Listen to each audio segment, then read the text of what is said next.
wanted to do a video to talk about co-sleeping. I found that a lot of people that co-sleep with their kids kind of keep it on the down low. It's kind of something to be ashamed about, but I'm not ashamed about it. Me or my husband, we are super proud. I don't know if you'd say proud, because I mean there's nothing to be proud of, but we are not ashamed of it. And so I just wanted to share my story on how we kind of made that decision and why it works so well for our family.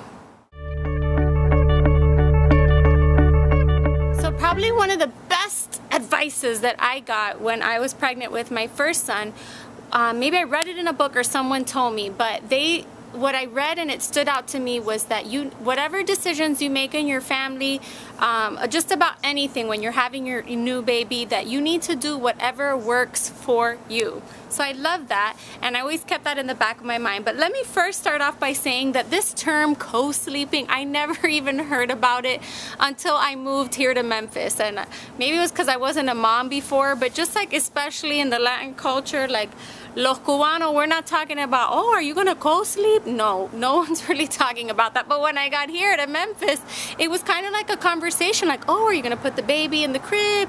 Are you gonna let the baby cry? Are you gonna, like, just, I don't know, just all these conversations that moms get into. And I'll tell you this, yeah, we bought a crib and all that, and of course it was our vision to put the baby in the crib, but from the very beginning, like, I always just pictured myself sleeping with my baby. I just never really even imagined like putting it in another room in the crib. I just always pictured myself sleeping with my baby. So I had one friend in particular that was like very strong on her opinion, and she's like, oh no, you can't sleep with the baby, you'll smother it, it's not safe, and gave me all these reasons.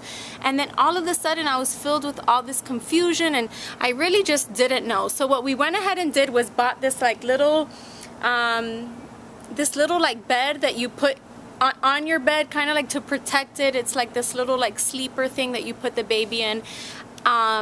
And so that's like one of the first steps. We said, okay, the baby will probably, when it's a newborn, rather than a bassinet, we had that little thing that was in our bed, and we thought, okay, that's what we'll do.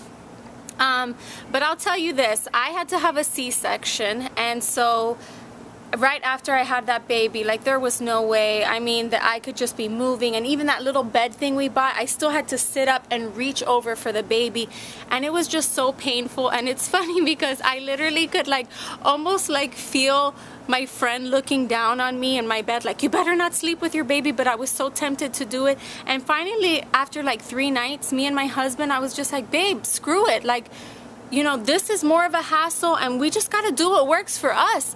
And so I took off that little bed thing, and I brought my baby. I did set up this like little, he was a little newborn, and I had my breast friend, like the little boppy thing, but I used the breast friend, and I would wrap that around me, sit up, because again, with a C-section, like, the pain is awful. You can't be rolling around. There is no smothering when you have a C-section, because you're not moving around. There's no way that you can just like be moving and tossing and not know where your baby is.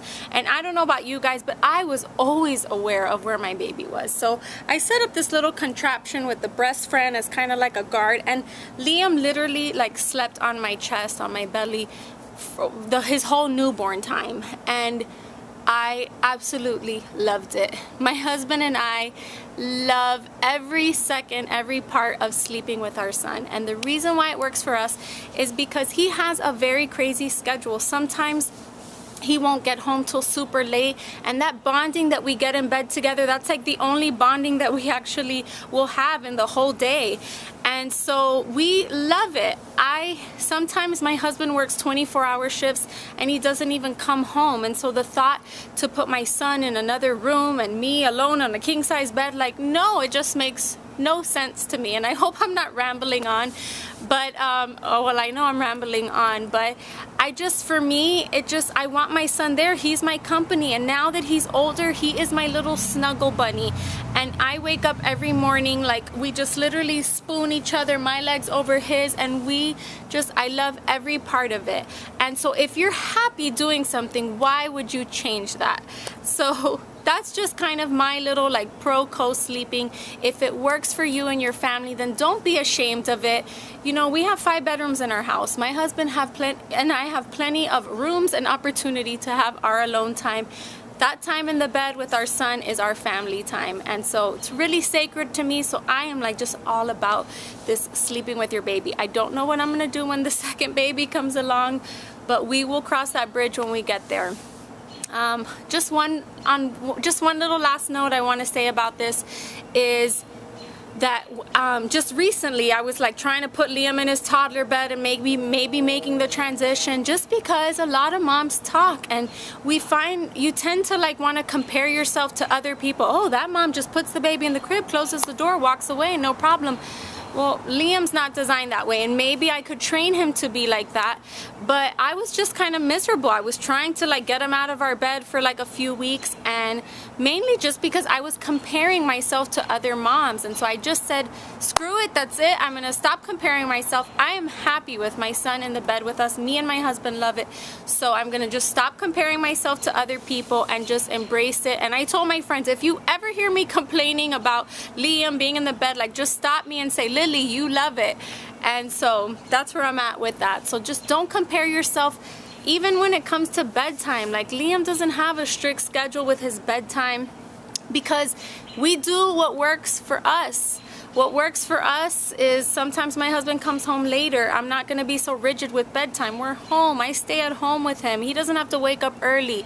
My son sleeps until 10 o'clock at night. So 10 o'clock in the morning, my son sleeps until 10 in the morning sometimes if you let him, 11 sometimes. So this is just our little life. It's not going to be like this forever. Soon he'll be in school and he'll be waking up and he'll have a bedtime. But right now I'm loving where we are right now in our little just in our little routine and stuff.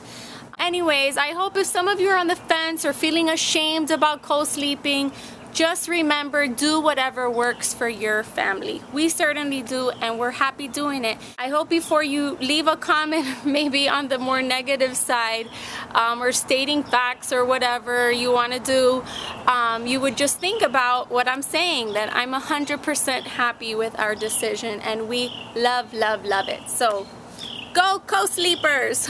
Bye, guys. Finally ready to be a cupcake girl? Visit our website today for more information on the world's most comfortable half cami.